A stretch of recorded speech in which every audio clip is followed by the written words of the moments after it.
Hi friends, எல்லோரும் எப்படி இருக்கீங்க? எல்லோரும் நல்லா இருப்பீங்கன்னு நினைக்கிறேன். இந்த வீடியோ வந்து பார்த்திங்கன்னா என்னோட ஈவினிங் டு நைட் ரொட்டீன் தான். மாலை முதல் இரவு வரை என்னோடய வேலைகள் என்னென்ன அப்படின்னு சொல்லி பார்க்கலாம். இந்த வீடியோ வந்து எடுத்தது வந்து பார்த்திங்கன்னா லாஸ்ட் வீக் தேர்ஸ்டே எடுத்தது. பெங்களூரில் இருக்கப்போ நான் இப்போ வந்து பார்த்திங்கன்னா ஊருக்கு வந்துவிட்டோம். எடிட்டிங் வந்து கொஞ்சம் லேட் ஆச்சு. இங்கே வந்து பார்த்திங்கன்னா பெருசாக டவரும் இருக்காது, அதனால் அப்லோட் பண்ணுறதுக்கு ரொம்பவே லேட் ஆகுது. செடியெல்லாம் பார்த்திங்கன்னா நல்லா ஃப்ரெஷ்ஷாக இருக்குது. செவ்வந்தி பூவில் நிறையா மொக்கு வந்துருச்சு. நான் இந்த வீடியோ எடிட் பண்ண டைமில் வந்து பார்த்திங்கன்னா அந்த பூ பூத்துருக்கும்னு நினைக்கிறேன். ஹஸ்பண்ட் பார்த்தாங்களா என்ன பண்ணாங்கன்னு தெரியல. எல்லா செடியுமே ஓரளவுக்கு நல்லாவே தழைஞ்சிருச்சு. மாங்காய் வந்து பார்த்திங்கன்னா ஒரு கொட்டை ரோட்டில் இருக்குது அப்படின்னு சொல்லி கொண்டு வந்து வச்சுருந்தாங்க. அதுவும் நல்லா தழைஞ்சு வந்துருச்சு. நம் பக்கத்தில் போனால் கூட இந்த புறா வந்து பார்த்திங்கன்னா பயப்பட முடியுது, அந்த அளவுக்கு இருக்குது. கிட்ட போய் முடிக்கூட வேண்டியதாக இருக்குது. நான் இது அப்படி தான் முடிக்கூடிட்டுருக்கோம்.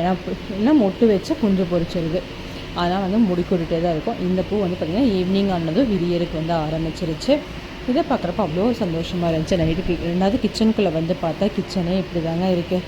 ஃபுல்லாக க்ளீன் பண்ணோம். காலையிலேருந்து எந்த வேலையுமே செய்யலை. காலையில் பஜ்ஜி போட்டதுலேருந்து எல்லாமே அப்படி தான் இருக்குது. சரி, எல்லாமே எடுத்து க்ளீன் பண்ணிடலாம் கையோட அப்படின்னு சொல்லிட்டு ஃபஸ்ட்டு க்ளீனிங் ஒர்க்காக பாத்திரங்கள் எல்லாமே கழுவுறதுக்காக வந்துட்டேன்.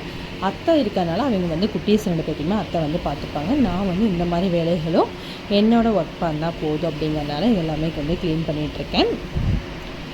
யாரோ ஒருத்தர் இருந்தாங்க அப்படின்னா நமக்கு வந்து வேலை செய்யறதுல அவ்வளோ ஒரு சோம்பேறித்தனம் வந்துடும். எனக்கு அப்படி தான். யாரோ ஒருத்தர் எக்ஸ்ட்ரா ஒரு ஆள் இருந்தாங்க அப்படின்னாலும் எனக்கு ரொம்பவே சோம்பேறித்தனம் ஆயிரும். சரி, ஓகே, நம்ம தான் செஞ்சாகணும் அப்படின்னு சொல்லிட்டு எல்லா வேலையுமே செஞ்சுருக்க ஆரம்பித்தாச்சு. ஃபஸ்ட்டு சிங்கில் இருக்கிற பாத்திரங்களை ஃபஸ்ட்டு கழுவி முடிக்கலாம் அப்படின்னு சொல்லி கழுவிட்டு இருந்தேன். ரெண்டாவது கவுண்டர் டாப் எல்லாமே வந்து பார்த்திங்கன்னா ஃபுல்லாகவே க்ளீன் பண்ண வேண்டியது இருக்குது. ஃபஸ்ட்டு இந்த வேலையை முடிச்சுட்டு அடுத்தது அந்த வேலை பார்த்துக்கலாம் அப்படின்னு சொல்லிட்டு பண்ணிகிட்ருக்கேன். ஒரு சில டைமில் வந்து பார்த்திங்கன்னா இந்த மாதிரி வேலை செய்கிறப்ப அவ்வளோ இதாக இருக்கும், கஷ்டமாக இருக்கும், செய்யறதுக்கே இன்ட்ரெஸ்ட் இருக்காது. ஏன்னா நம்ம தான் செய்யணும் அப்படிங்கிற ஒரு கட்டாயத்துக்கு வந்திருப்போம். அம்மா இருக்காங்க அப்படின்னா அம்மா நீங்கள் செய்யுங்க அப்படின்னு சொல்லி நம்ம ஆர்டராக சொல்லுவோம். இல்லை மற்ற எல்லாத்திட்டையும் வந்து நம்ம அந்த மாதிரி சொல்ல முடியாது. நான் வந்து அம்மா இருந்தாங்க அப்படின்னா அம்மா வந்து எப்போவுமே இந்த வேலை எல்லாமே செஞ்சுருவாங்க. அத்தையும் செய்வாங்க. நான் வந்து பெருசாக சொல்கிறது இல்லைங்க, வந்து பாப்பா தம்பி மட்டும் பார்த்துக்கோங்க, நான் செஞ்சிடறேன் அப்படின்னு சொல்லிடுவேன். அதனால் சரின்னு சொல்லிட்டு நான் தான் வந்து எல்லாமே அவசரமாக க்ளீன் பண்ணுறது. நைட்டு சமைக்கணும். ஈவினிங்கே வந்து பார்த்திங்கன்னா ரொம்பவே லேட் ஆகிடுச்சு. அதனால தான் வந்து அவசரமாக எல்லா வேலையும் பண்ணிகிட்ருக்கேன். ஃபைனலாக எல்லாம் முடிச்சுட்டு கையோட கிச்சன் கவுண்டர் டாப்பே வந்து பார்த்திங்கன்னா ஃபுல்லாக க்ளீன் பண்ணிவிட்டேன். க்ளீன் பண்ணிவிட்டு குட்டீஸ்க்கு மொட்டு வேக வைக்கலாம் அப்படின்னு சொல்லிட்டு மொட்டு தான் எடுத்துகிட்டு இருந்தேன். அத்தையும் இருக்காங்க. இன்றைக்கி மாமா ஊர்லேருந்து வராங்க. பட் அவங்க வரக்கு லேட் ஆகும் அப்படிங்கிறனால அத்தைக்கு பாப்பா தம்பிக்கு மட்டும் மொட்டு வேக வச்சிடலாம் அப்படின்னு சொல்லிட்டு வேக வச்சுட்ருந்தேன். நைட்டு டின்னர் வேறு ரெடி பண்ணணும், பூரி ரெடி பண்ணலாம் அப்படின்னு சொல்லி அது ஒரு பிளான் பண்ணியிருந்தேன். ஏன்னா மாவும் வந்து பார்த்திங்கன்னா நான் ஈவினிங் தான் அரைச்சி வச்சுருந்தேன். மாவு நல்லா புளிக்கணும் அப்படிங்கிறனால சரி உருளைக்கிழங்கு குருமா வச்சு பூரி ரெடி பண்ணிக்கலாம் அப்படின்னு சொல்லிட்டு அந்த பிளான் தான் ஸ்டார்ட் பண்ணியிருந்தேன். யாரோ ஒருத்தர்கிட்ட ஃபோன் பார்த்துட்டோ இல்லை ஃபோனில் ஏதாவது காமெடி இது பண்ணிட்டோ வந்து வேலை செய்கிறப்ப எனக்கு வந்து டைம் போகிறதே தெரியாது. மோஸ்ட்டாக வந்து ஏதாவது ஒரு வீடியோஸ் பார்த்துட்ருப்பேன். சீரியல்ஸ் ஏதாவது பார்க்காம விட்டுட்டேன் அப்படின்னா அதை பார்ப்பேன். இல்லைனா பழைய சீரியல்ஸ் ஏதாவது இருந்தாலும் அதையும் பார்த்துட்டே தான் வேலை செய்வேன். சும்மா வேலை செய்கிறதுக்கு எனக்கு வந்து சுத்தமாக பிடிக்காது. உங்களுக்கு எப்படி அப்படின்னு சொல்லி மறக்காமல் சொல்லுங்கள். கிச்சனில் வேலை செய்கிறப்ப எந்த மாதிரி வேலை செய்வீங்க அப்படின்னு சொல்லுங்கள். உருளைக்கிழங்கு கட் பண்ணி கையோட வேக வச்சிடலாம் அப்படின்னு சொல்லி ரொம்பவே சிம்பிளான ஒரு உருளைக்கிழங்கு குருமா தான்.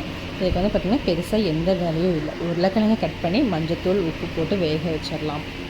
இதில் வந்து பார்த்திங்கன்னா வெங்காயம் உருளைக்கிழங்கு தான், பெருசாக வேறு எதுவுமே இது நம்ம வந்து சேர்த்திக்க போகிறதில்ல. ஃபஸ்ட்டு வந்து உருளைக்கிழங்கு வேக வச்சிடலாம் அப்படின்னு சொல்லிட்டு ஒரு 3 விசிலுக்கு வந்து வேக வச்சுட்டேன். சைடில் வந்து பார்த்திங்கன்னா சப்பாத்தி மாவுக்கு தண்ணியும் காய வச்சுட்டு முட்டை ஒரு சைடு வெந்துட்டுருக்கு. பூரியோ சப்பாத்தியோ எது பண்ணாலும் நம்ம சுடுதண்ணியில் பிசைஞ்சோம் அப்படின்னா நல்லாவே சாஃப்டாக இருக்கும் அப்படின்னு சொல்லிட்டு அதில் தான் வந்து நான் பண்ணிகிட்ருக்கேன். இப்போ எல்லாமே 3 அடுப்பு பிஸி ஆகிருச்சு. அதுக்கப்புறம் வீட்டில் வந்து சர்க்கரை சுத்தமாக தீர்ந்துச்சு. முன்னாடி இருக்கிற கண்டெய்னரில் சரி ஓகே 5 kg வாங்கி ஸ்டோர் பண்ணியிருக்கோம்ல, அதுலேருந்து எல்லாமே எடுத்து வச்சிடலாம் அப்படின்னு சொல்லிட்டு அதையும் வந்து எடுத்து வச்சுட்ருந்தேன். ஒவ்வொரு வேலைகளும் வந்து நம்ம பார்த்து செய்யணும். இப்போ ஊருக்கு போகிறோம் அப்படிங்கிறனால அந்த அன்னைக்கு எனக்கு கொஞ்சம் வேலைகள் வந்து பார்த்திங்கன்னா ரொம்பவே அதிகமாக தான் இருந்துச்சு. கரெக்டாக நம்ம வந்து அவசரமாக செய்கிறப்ப தான் இந்த மாதிரி சொதப்பல்கள் வந்து இப்படி நடக்கும். கரெக்டாக நான் எடுத்து கொட்டிகிட்ருக்கேன். அப்படியே கொஞ்சம் டம்பாலேருந்து சர்க்கரை எல்லாமே பார்த்திங்கன்னா கீழே செதறிடுச்சு.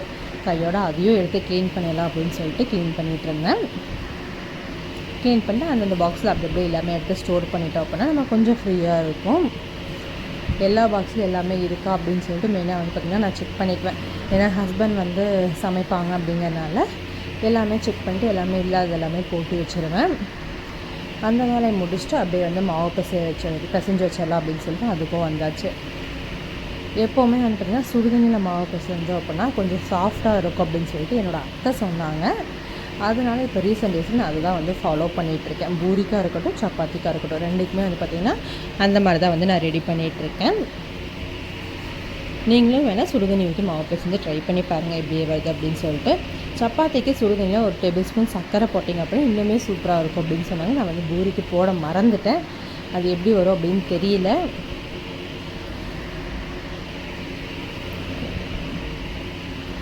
கையோட விசில் வச்சு சைடு அதையும் ஆஃப் பண்ணிட்டு வேலை பார்த்துட்டு இருந்தேன். அத்தை வந்து குட்டீஸை கூட்டிகிட்டு பார்க்குக்கு போயிட்டு வரோம், இல்லை கீழே போயிட்டு வரோம் அப்படின்னு சொல்லிட்டு போயிருந்தாங்க. சரி, அவங்களாம் வரக்குள்ளே நம்ம கொஞ்சம் வேலையில் முடிச்சிடலாம் அப்படின்னு சொல்லிட்டு பண்ணிகிட்டு இருந்தேன். பாப்பா வந்து இப்போ ரீசெண்ட் டேஸில் அத்தை வந்ததுக்கப்புறம் எனி டைம் காரில் ஏதோ வந்து போய் உட்காந்துட்ருக்கா. வீட்டுக்குள்ளேயே வரதில்லை. வாங்க கீழே காருக்கு போகலாம் அப்படின்னு சொல்லிட்டு காருக்கு தான் போயிட்டுருக்கா. அவள் காரில் போய் கொஞ்சம் நேரம் விளையாண்டு இருக்கு. அதுக்குள்ளே நம்ம பாதி வேலையில் முடிச்சிடலாம் அப்படின்னு சொல்லிட்டு நானும் வந்து பண்ணிகிட்டு இருந்தேன். சப்பாத்தி மாவு பிசைஞ்சு வச்சதுக்கப்புறம் கையோட வந்து குருமாவும் ரெடி பண்ணணும். ரெடி பண்ணிட்டு அதுக்கப்புறம் பேக்கிங் வேலையெல்லாம் பார்க்கணும் அப்படின்னு சொல்லிட்டு குருமா ரெடி பண்ண வந்துட்டு இது ரொம்பவே சிம்பிள் அண்ட் ஈஸியான ஒரு வேலை தான். ஃபஸ்ட்டு ஒரு பேன் சூடானதும் கொஞ்சமாக எண்ணெய் சேர்த்துக்கோங்க. கடலப்பருப்பு உங்களுக்கு தேவை அப்படின்னா நீங்கள் சேர்த்துக்கோங்க, இல்லைன்னா விட்டுருங்க, ஸ்கிப் பண்ணிடுங்க. நான் வந்து கடலப்பருப்பு வந்து எப்போவுமே போடுவேன், எனக்கு ரொம்ப பிடிக்கும் அப்படிங்கிறனால நான் வந்து கடலப்பருப்பு எப்பவுமே ஆட் பண்ணுவேன். கடுகு பொரிஞ்சதுக்கப்புறமா கடலப்பருப்பு சேர்த்துக்கோங்க. இது கூட கடலப்பருப்பு நல்லா செவந்ததுக்கப்புறமா பச்சை மிளகா, பூண்டு, வெங்காயம், அவ்வளோதான். கருகாப்பில் தலை, மல்லித்தலை, உருளைக்கிழங்கு, இவ்வளோ ரொம்பவே வந்து ரொம்ப சிம்பிளாக ஈஸியாக செஞ்சிடலாம். பச்சை மிளகா சேர்ந்ததுக்கப்புறம் பூண்டு, கருகாப்பில் தலை ஆட் பண்ணிக்கோங்க. அதுக்கப்புறமா பூண்டும் கருகாப்பில் தலையும் லைட்டாக வணங்கினதுக்கப்புறமா வெங்காயம் வந்து இந்த மாதிரி நீல வாக்கில் கட் பண்ணி சேர்த்துட்டிங்க அப்படின்னா மசாலா இதுக்கெல்லாம் சூப்பராக இருக்கும். கூடவே கொஞ்சம் மஞ்சத்தூள் போட்டு நல்லா வெங்காயம் வந்து வணக்கிக்கோங்க. வெங்காயம் நல்லா வணங்கட்டும்.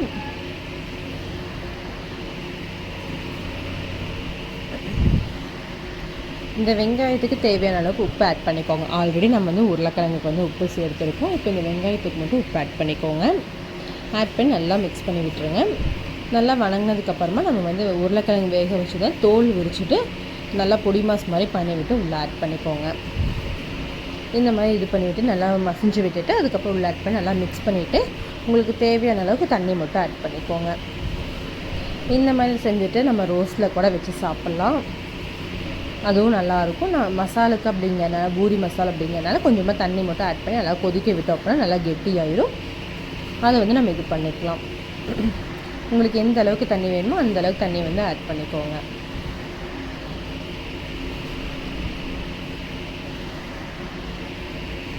இவ்வளோதான், ரொம்பவே சிம்பிளாக ஈஸியாக வந்து பார்த்திங்கன்னா ரெடி ஆயிரும். இது நல்லா கொதிக்கட்டும். அதனால் மூடி போட்டு நான் மூடி வச்சிடலாம். கொஞ்ச நேரம் நல்லா கொதிக்கட்டும். கொதித்த ஓரளவு கெட்டியானதுக்கப்புறமா நம்ம வந்து அடுப்பு ஆஃப் பண்ணிக்கலாம். நான் வந்து தண்ணி ரொம்பவே கம்மியாக தான் ஊற்றிருக்கேன்.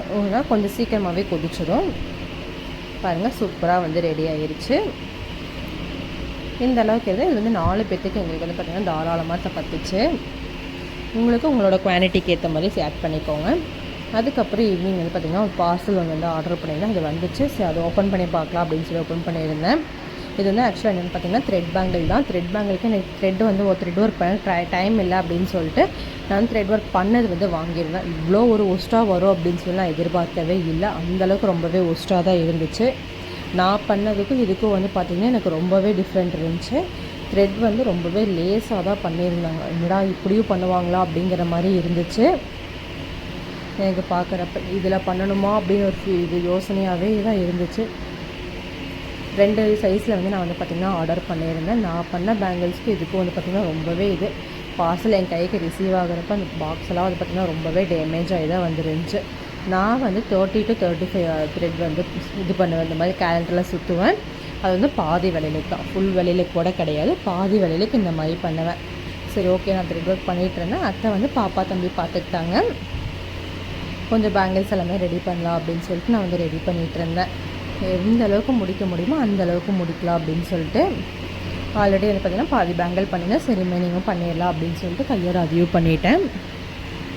அதுக்கப்புறம் வந்து பார்த்திங்கன்னா பேக்கிங் ஒர்க் வேறு இருக்குது. சரி இதை முடிச்சுட்டு அதுக்கு போய்க்கலாம் அப்படின்னு சொல்லி பிளான் பண்ணியிருந்தேன். இதுக்கே வந்து பார்த்திங்கன்னா டைம் ரொம்ப எடுத்துக்கும். இந்த மாதிரி த்ரெட் ஒர்க் பண்ணுறப்ப அதுக்கு வந்து ரொம்பவே பொறுமை தேவை.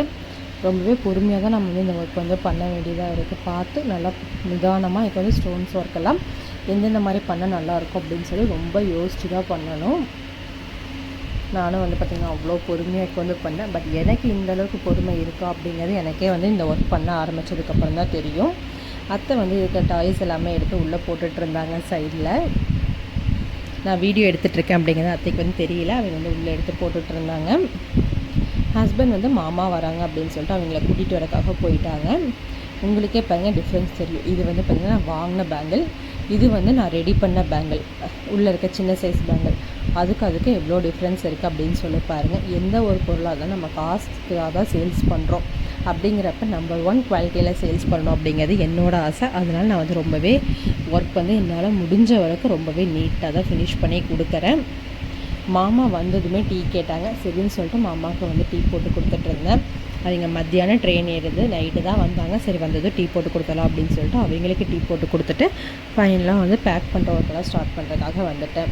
பேக்கிங் ஒர்க் பண்ணலான்னு வந்து பார்த்தா ஆல்ரெடி துவைச்சி வச்சிருந்த ட்ரெஸ் எல்லாமே வந்து பார்த்திங்கன்னா மடிக்காமல் இருந்துச்சு. சரின்னு சொல்லிட்டு கையோடு அதெல்லாமே மடித்து வைக்கலான்னு சொல்லி மடித்து வச்சுட்டு இருந்தேன். ஊருக்கு கொண்டு போக வேண்டிய திங்ஸ் எல்லாமே கையோடு எடுத்துகிட்டு வந்து பேக் பண்ணிடலாம் அப்படின்னு சொல்லிட்டு எடுத்துகிட்டு வந்துட்டேன். 3 சேர்லேயும் வந்து பார்த்திங்கன்னா ட்ரெஸ் தான், பாப்பா தம்பி என்னோடதுன்னு சொல்லி எல்லா சேர்லேயுமே கிடந்துச்சு. சரி கையோடு எல்லாத்தையுமே மடித்து வச்சிடலாம் அப்படின்னு சொல்லிட்டு கபோர்டுக்கிட்டேயே நின்று எல்லாத்தையுமே மடிச்சிட்டு இருந்தேன். எனக்கு பிடிக்காத வேலை, பட் இருந்தாலும் நம்ம தானே பண்ணணும் நம்ம வீட்டில் அப்படின்னு சொல்லிட்டு பண்ணிகிட்டு இருந்தேன். நிறைய ட்ரெஸ்ஸஸ் வந்து பார்த்திங்கன்னா மடிக்காமே இருந்துச்சு. இந்த ஒர்க் ஸ்டார்ட் பண்ணலேருந்து வீட்டில் வந்து நான் பெருசாக எந்த வேலையுமே செய்கிறதில்ல. ரொம்ப சோம்பேறியான மாதிரி ஒரு ஃபீல். ஓகே வீட்டு வேலையை ஃபஸ்ட்டு பார்ப்போம் அப்படின்னு சொல்லிட்டு இந்த வேலைக்காக வந்துட்டேன். குட்டீஸ் இதெல்லாம் கையோடு மடித்து அப்படியே உள்ளே வச்சிட்ருக்கேன். பாப்பா வந்து பார்த்திங்கன்னா புதுசு தனியாக பழசு தனியாக டெய்லி போகிற ட்ரெஸ் அப்படின்னு சொல்லிட்டு ஒவ்வொன்றா பார்த்து எடுத்து வைக்கணும். இவங்க ட்ரெஸ் எல்லாமே நான் எடுத்து வச்சுருக்க டைமில் வந்து பார்த்திங்கன்னா அத்தையும் மச்சாவும் வந்து பார்த்திங்கன்னா சமையல் வேலை வந்து ரெடி பண்ணிட்டாங்க. அத்தை வந்து கொஞ்சம் ட்ரெஸ்ஸஸ் எல்லாமே மடித்து வச்சுருந்தாங்க என்னோடது எல்லாமே. அதையும் எடுத்து வைக்கணும். அது மேலேயே கொஞ்சம் வந்து துவைச்ச ட்ரெஸ் போட்டனால எல்லாமே மிங்கிள் ஆயிடுச்சு. ஸோ அதை மட்டும் பார்த்து எடுத்து வச்சுட்டு இருந்தேன்.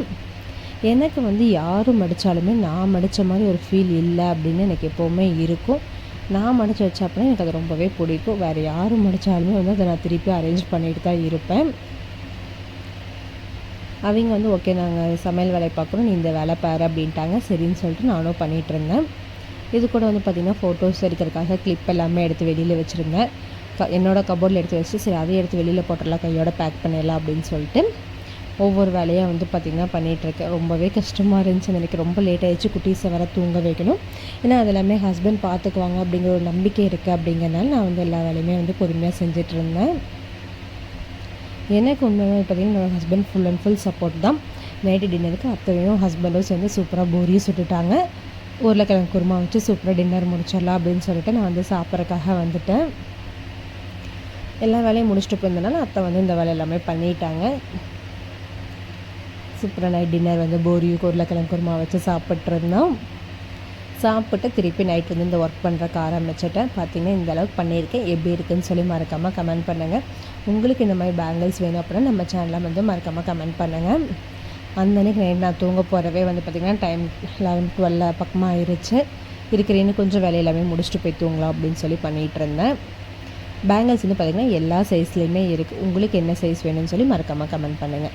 பார்த்திங்கன்னா 12:45 நான் தூங்க போகிறேன். நம்ம வீடியோ தான் நீங்கள் ஃபர்ஸ்ட் டைம் பார்க்குறீங்க அப்படின்னா மறக்காமல் சப்ஸ்கிரைப் பண்ணிக்கோங்க. இந்த வீடியோ உங்களுக்கு பிடிச்சிருந்து அப்படின்னா மறக்காமல் கமெண்ட் பண்ணுங்கள். இன்னும் வந்து பார்த்திங்கன்னா இந்த பேங்கிள்ஸ்க்கு எல்லாமே ஸ்டோன் ஒர்க் பண்ண வேண்டியது இருக்குது. இதுக்கு மேலே முடியாதுடா சாமி அப்படின்னு சொல்லிட்டு நான் வந்து பார்த்திங்கன்னா தூங்குறதுக்காக கிளம்பிட்டேன். அப்படியே விட்டுட்டு கிளம்பிட்டு இந்த மட்டும்தான் இந்த ஸ்டோன் ஒர்க்கெல்லாம் இப்போ பண்ணது. இதுக்கு எல்லாமே பண்ண வேண்டியது இருக்குது. நம்ம வீடியோ ஃபர்ஸ்ட் டைம் பார்க்கணும், சப்ஸ்கிரைப் பண்ணிக்கோங்க. தேங்க்யூ ஃபார் வாட்சிங். Keep support. தேங்க்யூ.